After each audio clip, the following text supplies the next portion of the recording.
नमामि शमीशाननिर्वाणरूपं विभुं व्यापकं ब्रह्मवेदस्वरूपम् अजं निर्गुणं निर्विकल्पं निरीहं चिदाकाशमाकाशवासं भजेऽहम् निराकारमोङ्कारमूलं तुरीयं गिराज्ञानगोतीतमीशं गिरीशं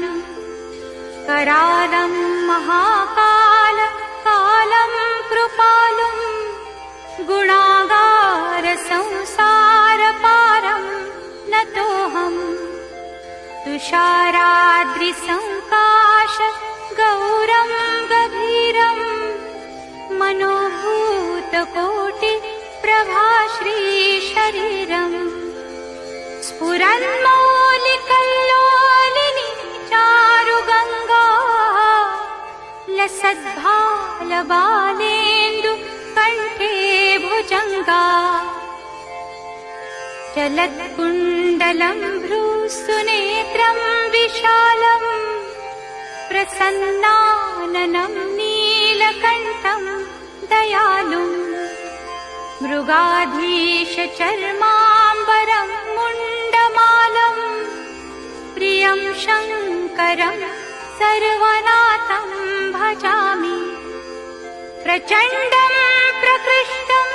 प्रगल्भं मरीशम् अखण्डं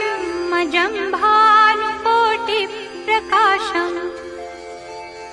त्रयः शूलनिर्मूलनं शूलपाणिं भजेऽहं भवानीपतिं भावगम्यम् कलातीतकल्याणकल्पान्तकारी सदा सच्चिदानन्ददाता पुरारी चिदानन्दसन्दोहमोहापहारी प्रसीद प्रसीद प्रभो मन्मथारी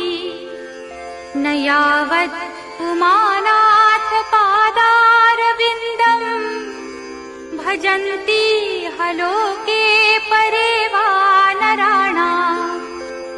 न तावत् सुखं शान्ति सन्तापनाशम् प्रसीद प्रभो सर्वभूताधिवासम् न जानामि योगं जपं नैव पूजा नतोऽहं सदा सर्वदा शम्भुतुभ्यम् जराजन्म दुःखौकतातप्यमानम् प्रभो पाहि शापान्नमामीश शम्भो रुद्राष्टकमिदं प्रोक्तं विप्रेण हरतुष्टये ये पठन्ति नरा भक्त्या तेषां शम्भुः प्रसीदति इति श्रीमद् रामायणे विप्रकृतं रुद्राष्टकं श्रीशिवार्पणमस्तु। ॐ शान्ति शान्ति शान्ति।